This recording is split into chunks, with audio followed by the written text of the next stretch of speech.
new book details Trump's transphobic and anti-gay behavior. Surprise of the century. When Donald Trump was preparing to debate Hillary Clinton in 2016, he had an oddly specific question for an imaginary transgender student. Cock or without cock?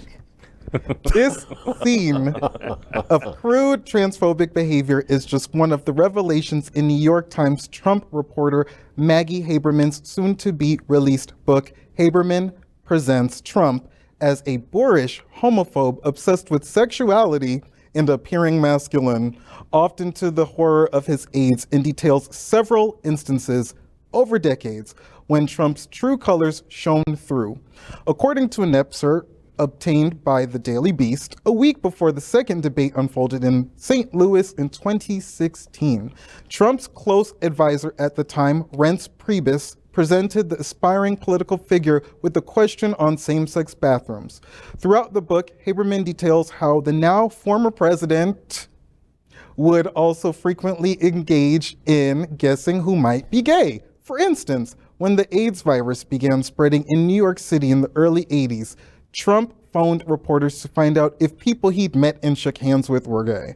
But that was mild for the early Trump years. Trump's conversations with associates would frequently lead toward lurid details of sexually explicit topics. Elsewhere in the book, former Trump employees said the now ex-president would show off photos of women he knew intimately as a display of his masculinity. Haberman continued, quote, "They also recalled Trump mocking gay men who were seen as weak with the words queer or faggots," end quote. I guess me playing gay or European in the airline terminal is not at the same level as what's being exposed. Wow.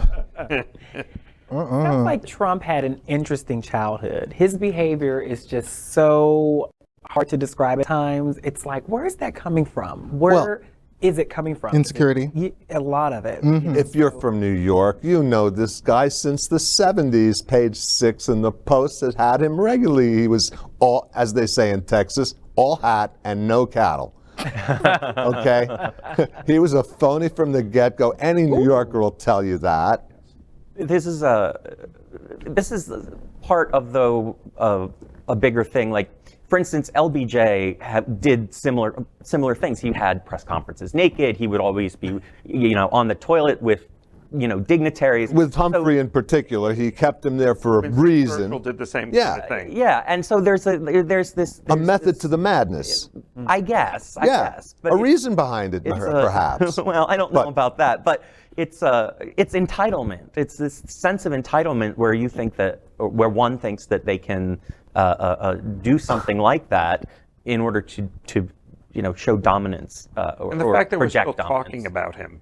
Yeah. He lost the election, and he remains to get more attention from the press on a daily basis. MSNBC at night, constantly. Like there's just they constantly preach to the choir. Their audience doesn't need to be convinced. They're not changing minds. We are already convinced, so stop preaching to me. Find a way to show and get through to the people that believe in what he's doing, because those crazies are still out there.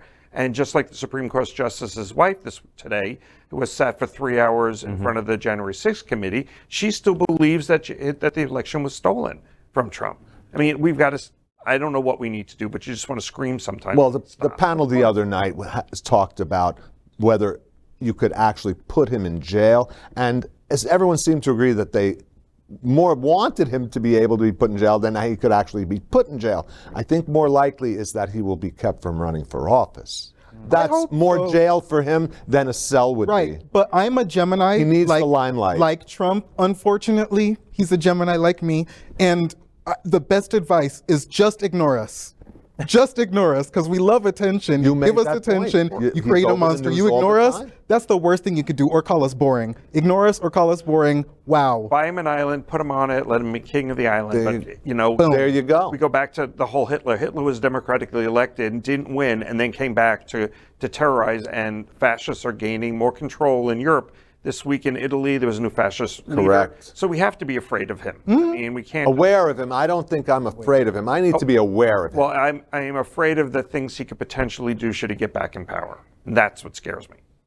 What's even scarier are the people who even vote for him. You know, it just shows that there are a lot of people out there that have suppressed the same feelings. Even though he's entertainment, they are serious. And so they follow his lead. So it's concerning. And, you know, fear is never a good thing. However, we are in an environment where there's just so much influence that he has had on America, and it's just unfortunate. Your use of the comma right there, just Yes, English I professor, love yes, as an English emphasis. professor, I got a little turned on, I've got to say. I'd like to come back again another time and talk more about this topic because I'm not convinced that we're going to put our best foot forward against this individual. Yeah, and that very much could be the case. There's lots of news out there happening, and there's lots of ways. I'd like to come lots of back and things talk that we more need about We need this. to pay attention to. This is one of them, but I think we let the commission do their work, see what they're able to do, and deal with it as it comes. LGBTQ plus news is vital for our community and for the broader world as a whole. We have enough enemies at Fox News. Tucker, Shone, and Lara are loud. We need passionate allies. Happening Out Television Network, Queer News Tonight, and It's Happening Out are literally out of the closet and into the headlines. Our community needs your support. Like this broadcast and subscribe now to ensure the growth of the entire LGBTQ plus community.